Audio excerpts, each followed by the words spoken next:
Selanjutnya kita akan memantau nilai tukar rupiah terhadap dolar Amerika Serikat pada perdagangan pagi hari ini. Kita lihat seperti apa rupiah.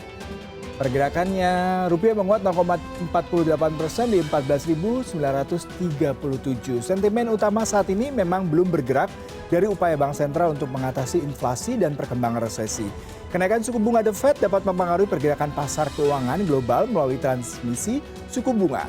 Tadi malam, Bank Sentral Amerika Serikat memutuskan untuk menaikkan suku bunga acuan atau Federal Fund Rate sebesar 75 basis poin menjadi 2,25% hingga 2,5%.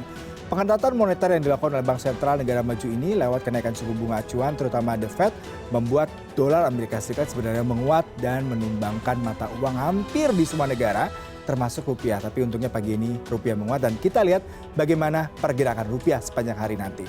Lalu kita lihat bagaimana dengan posisi IHSG pada perdagangan sesi pertama pagi hari ini.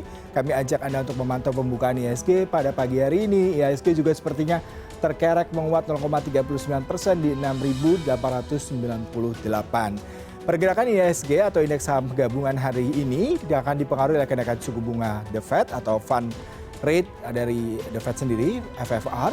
Bank Sentral Amerika Serikat, Federal Reserve mengerek suku bunga acuan 75 basis poin tadi malam. Tak hanya itu, pelaku pasar juga masih mencermati laporan keuangan emiten di paruh pertama tahun ini.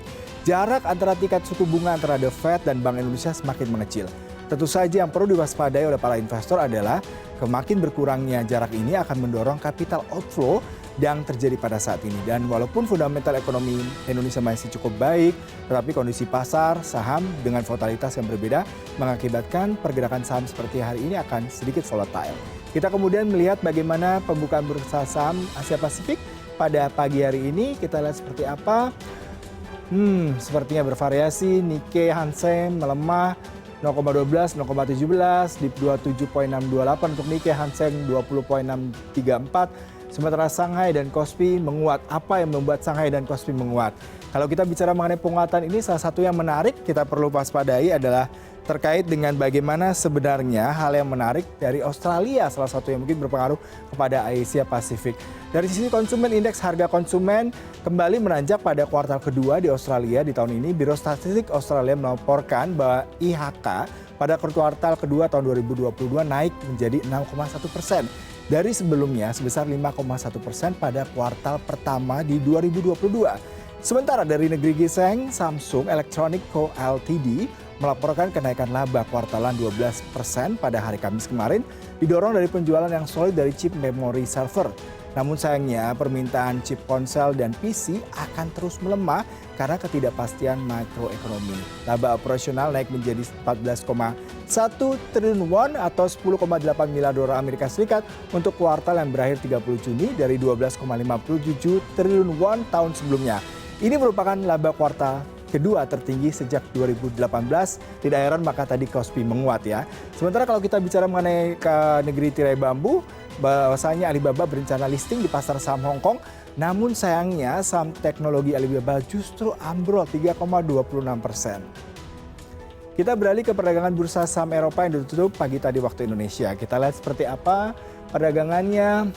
Semua menguat, Euro, FTSE, DAX, dan CAC rata-rata menguat bahkan hampir 1% untuk Euro Stock 50 di 0,91% di 3.607. Begitupun juga dengan CAC, DAX, dan FTSE 100.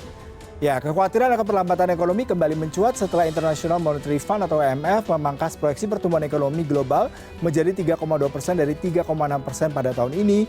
Kemudian pada 2023, ekonomi global memang diproyeksi akan tumbuh hanya 2,9%. Selain itu, indeks sentimen konsumen di Jerman diprediksi akan menyentuh level terendah di Agustus mendatang karena kekhawatiran akan pasokan gas akan menghambat ekonomi. Lalu kita lihat bagaimana perdagangan bursa saham Amerika pada perdagangan pagi tadi waktu Indonesia yang ditutup. Kita lihat semua justru menguat, Dow Jones, Nasdaq, S&P, dan NYC Composite yang paling menguat sangat signifikan yaitu Nasdaq Composite di 4,06% di 12,032. Wall Street menguat tajam setelah Federal Reserve menaikkan suku bunga acuan sebesar 75 basis poin seperti yang diharapkan. Bahkan Nasdaq membukukan persentase kenaikan harian terbesar sejak April 2022 karena komentar Gubernur The Fed Jerome Powell yang meyakinkan investor. Saham Microsoft naik 6,7% setelah memperkirakan pertumbuhan pendapatan 2 digit tahun fiskal ini berdasarkan permintaan untuk layanan komputasi awam. Saham Alphabet melonjak 7,7% sehari setelah melaporkan penjualan iklan pencarian Google yang lebih baik dari perkiraan, mengurangi kekhawatiran tentang pasar iklan yang melambat.